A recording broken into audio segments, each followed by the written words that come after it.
Scoop endorsement allows us to fly firefighting missions that use um, a water scoop, which is fairly cool. Once you've got your airline transport pilot's license, you've then got jet airline transport and heavy airliner ratings as well. On the helicopter side, you've got the commercial rotorcraft license, you've got turbine engines, powered lift ratings, hook endorsement, hoist endorsement. Actually, hook endorsement's a oh no, that is that is a helicopter one.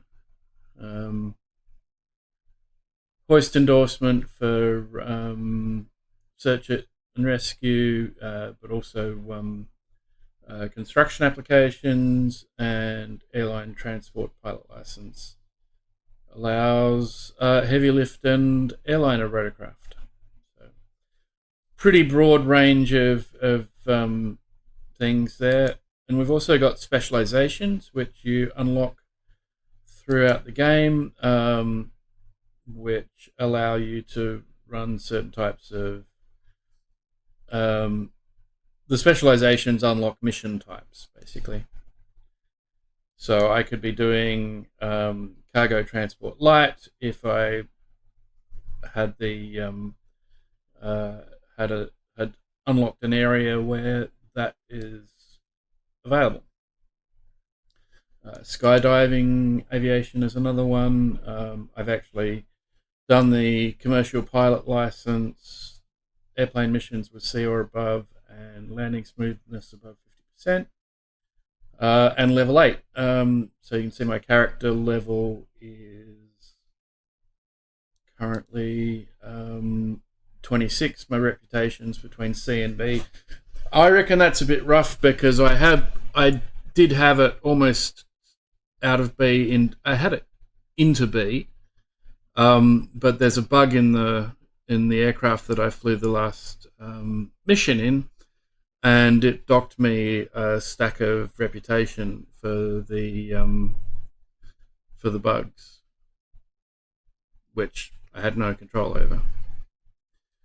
And then once we go into mission mode, we've got a bunch of different missions. You can see we've got a few areas unlocked through Australia, but I can also go over to the US, and this is like around Phoenix, Arizona sort of area. I just flew a special mission, like tornado watching sort of stuff. That's the one that had the bug at the end. So that's my current location, but you can see the area around it is unlocked. And likewise, if I was to do a mission, let's see if we can find one that takes us outside the zone. Let's say this one, which is flying a Cubcrafters X Club. We get paid 2,200 credits for it. That sort of thing. We would end up with unlocking this sort of same sized circle around this airport. This one takes us to Needles, so we can gradually unlock the world as we do this, which is pretty cool. And there's also some seed missions in various places, which, if you've got the right qualifications, you can unlock those areas and start expanding the circles around those as well. As we get up into aircraft that have longer flight ranges and longer mission cycles, we'll start being able to unlock the map a little faster, especially once we start flying jet aircraft. I've also done a couple of missions in France and southern Germany, so there's some of this area is starting to unlock as well. So let's do a heckin' poll. Um, poll.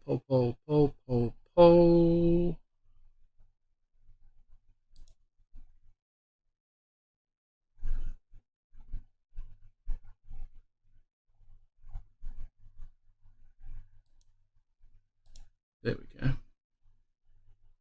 New poll. Where should we fly? Australia, France, Germany, or Western USA? I'll put 2 minutes on the poll. If you have a preference, feel free to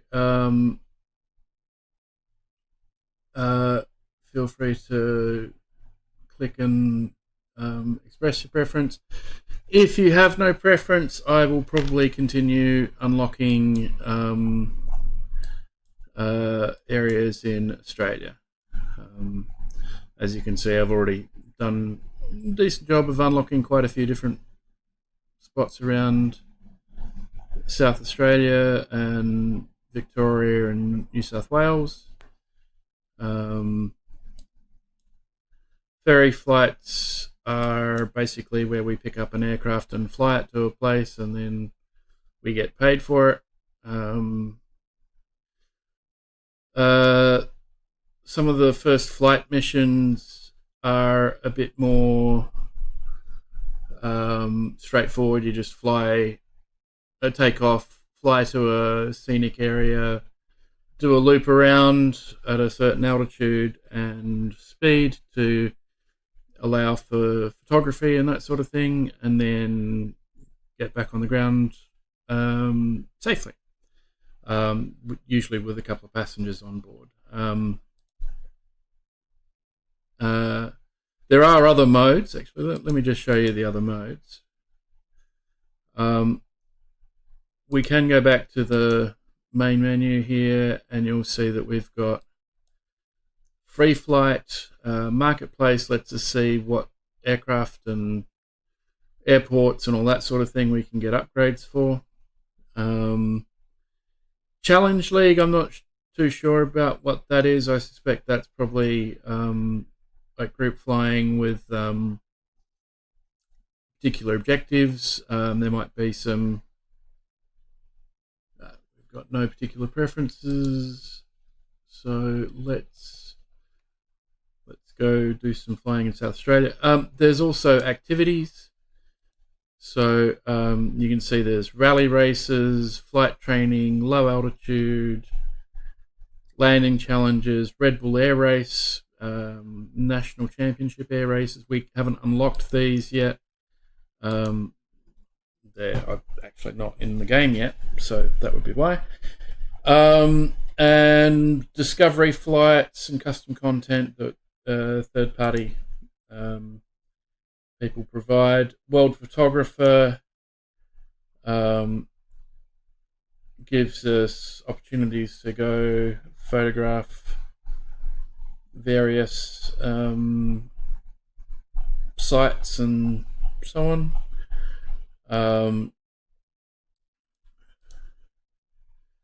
And there's also free flight, which is just, we pick pick a departure and a destination and an aircraft to fly it in, and off we go. So this is the list of aircraft that I've got available to me. Most of these are aircraft that I had either purchased in Microsoft Flight Sim 2020 or have just shipped with the sim, but there are a few extra ones like where are we?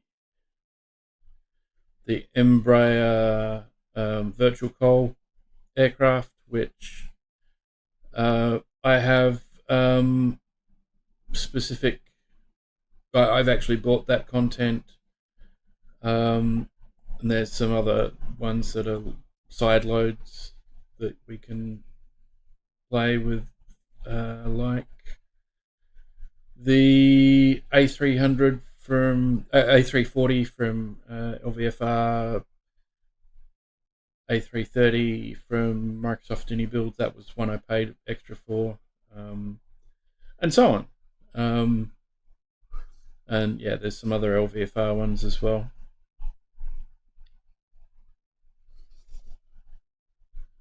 So if there's any particular preference for something, if anyone's got the game, or even if you have Game Pass, the game itself is actually the base edition of the game is free if you have Microsoft Game Pass for PC.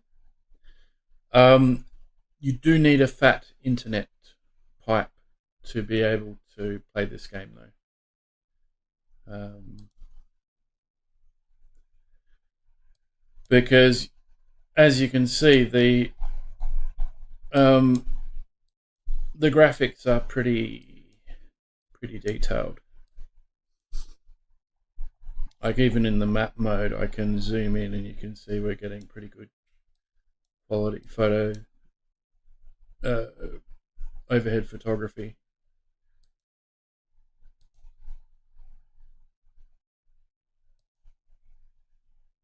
And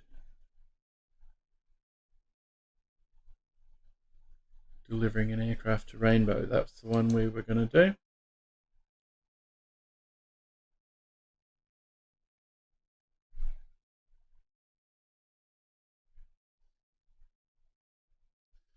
So you can see here, pretty straightforward. We take off, do a little bit of a loop about, then we come and fly a teardrop approach pattern and land in Rainbow, which is in Victoria. And from Rainbow, we might get some missions into Melbourne.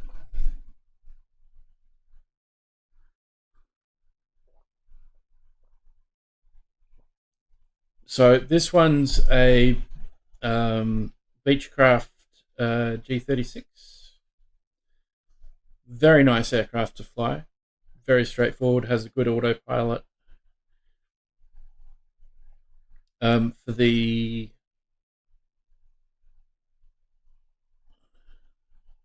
For these missions, it's actually pretty straightforward to fly a G36 with autopilot.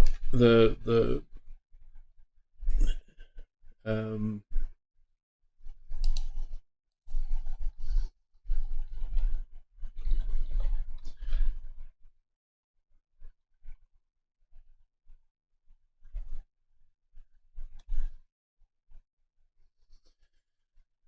um,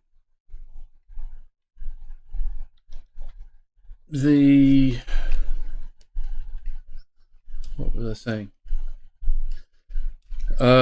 The level of realism for like the whole missions and career stuff is new. It just all used to be pretty much free flight or activities in the old sim. When I say old, I mean 2020. Um,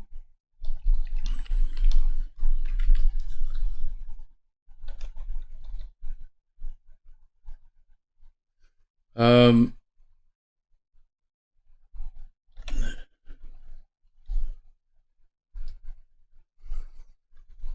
there's the ability to get out of the aircraft now, which is kind of fun because you can actually do some of the pre-flight activities like moving chocks and pitot tube stoppers and that sort of thing.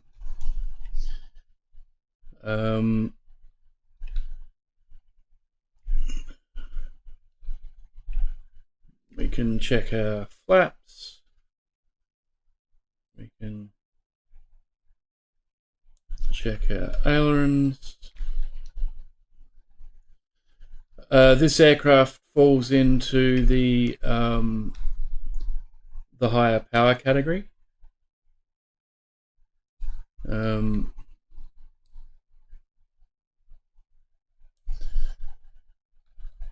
generally when we're doing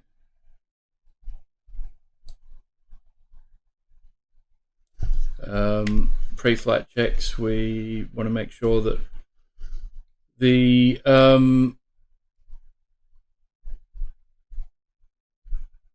that all of the flight surfaces have an appropriate level of movement in them.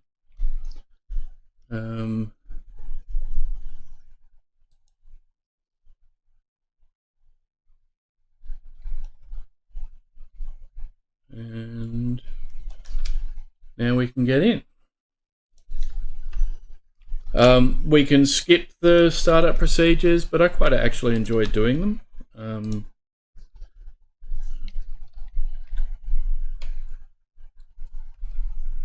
So we want to turn on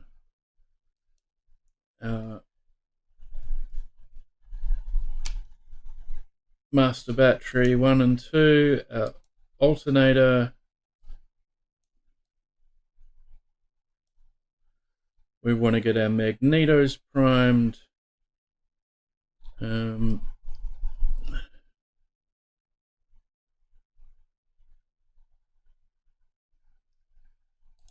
We want to turn on our avionics.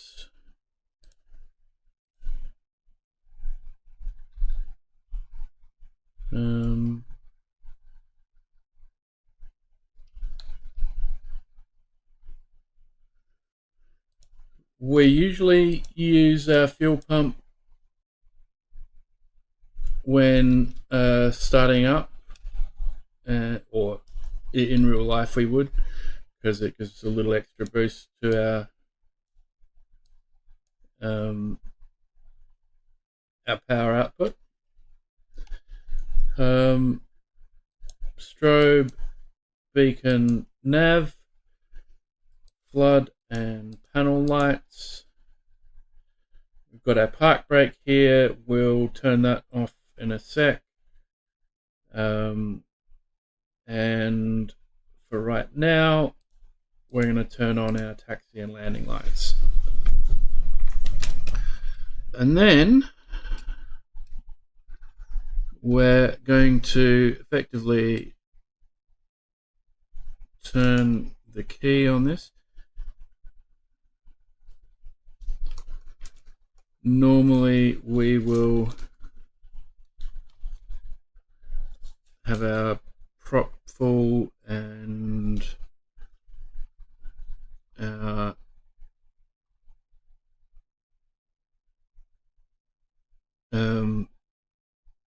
what's the term for it? Mixture full to start.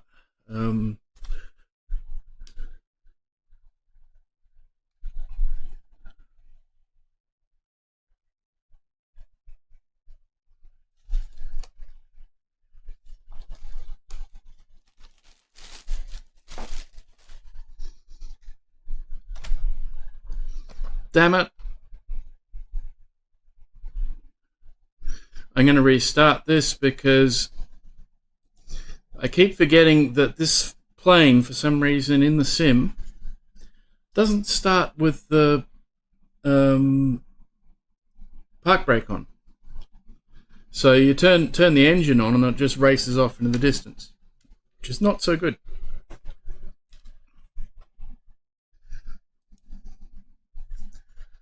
Okay, so let's...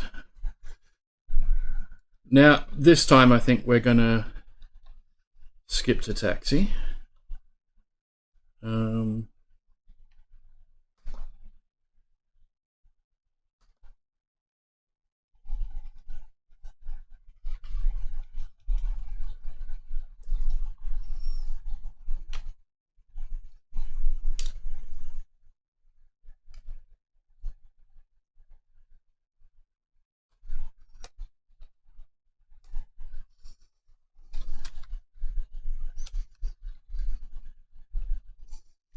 Okay, so we announced taxi.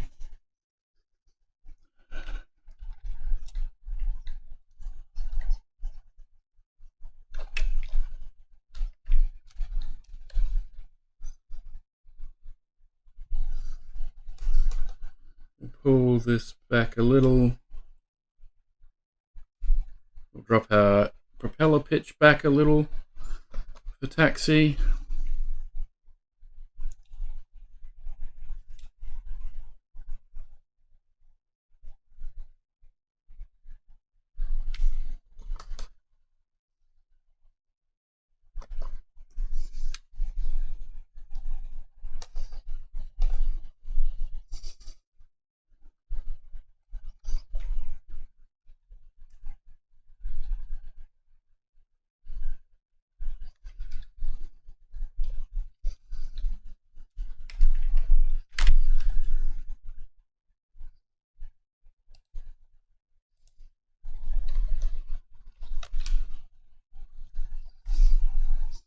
Not the way we'd normally do this, but like I said, I took a bit of a shortcut getting the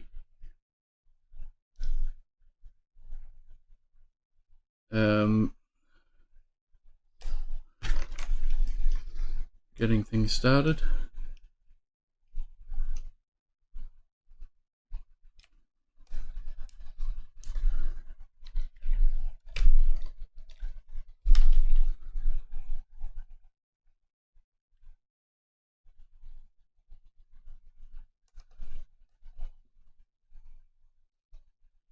Right, so we're taxiing to the airport, to the runway entry.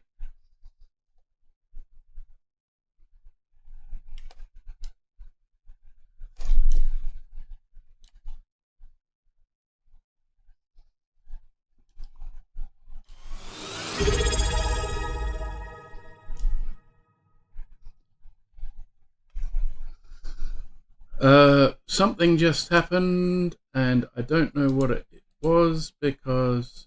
Oh, you redeemed hydrate. Thank you for that.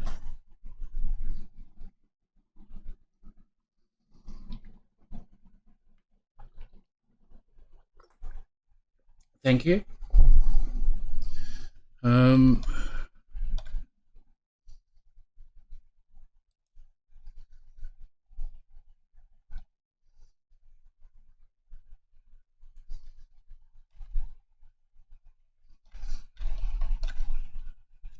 All right.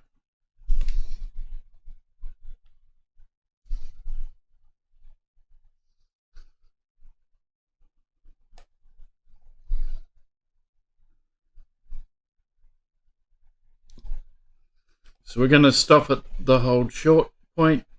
You know, it's a runway hold short point because we've got the double yellow line with the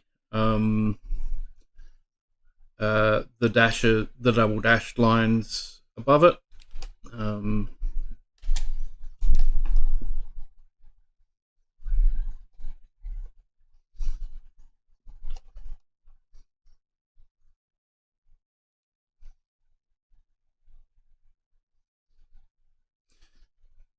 There's no control tower per se at this particular airport, so we're just announcing our intentions and doing the thing that we're talking about doing.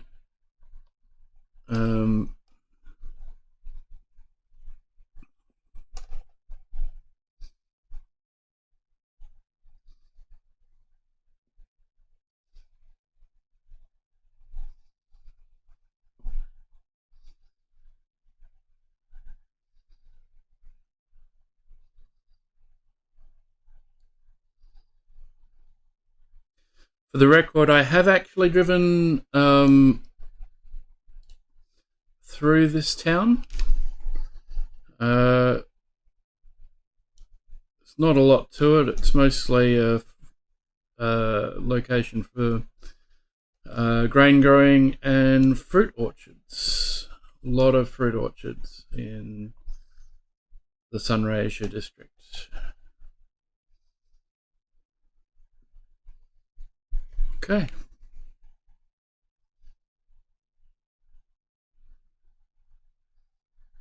So we're going to set our flaps to take off.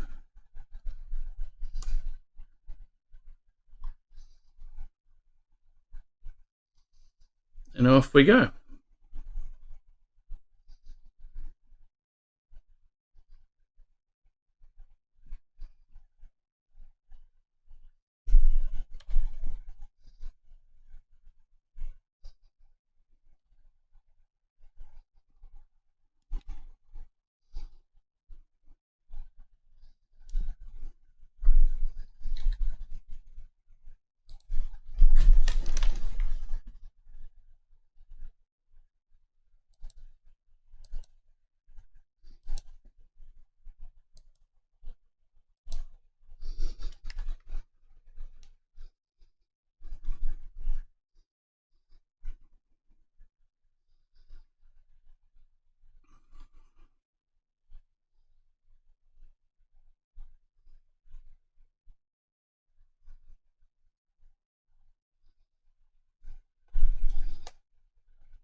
And off we go to Rainbow. And yes, there is an Australian town called Rainbow.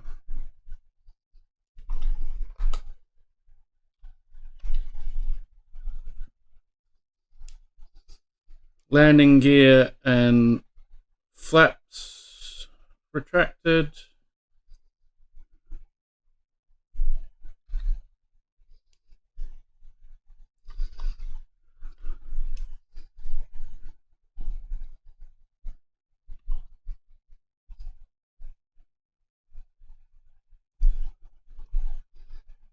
Trimmed for more or less level flight.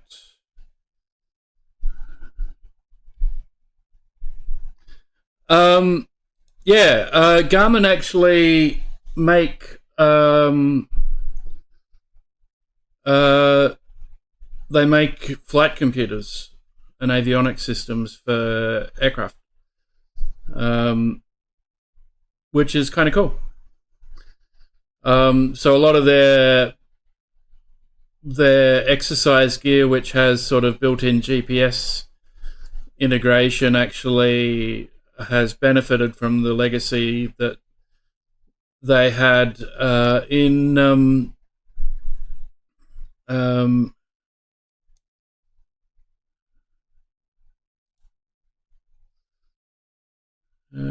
heading.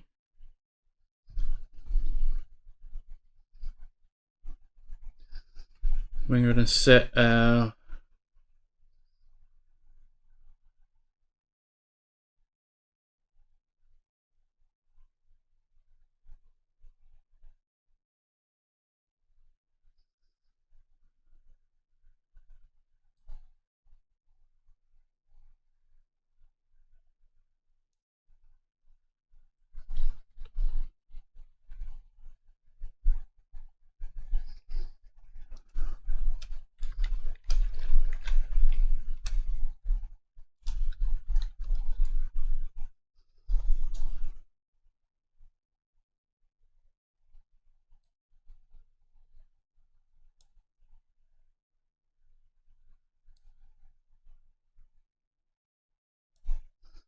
okay.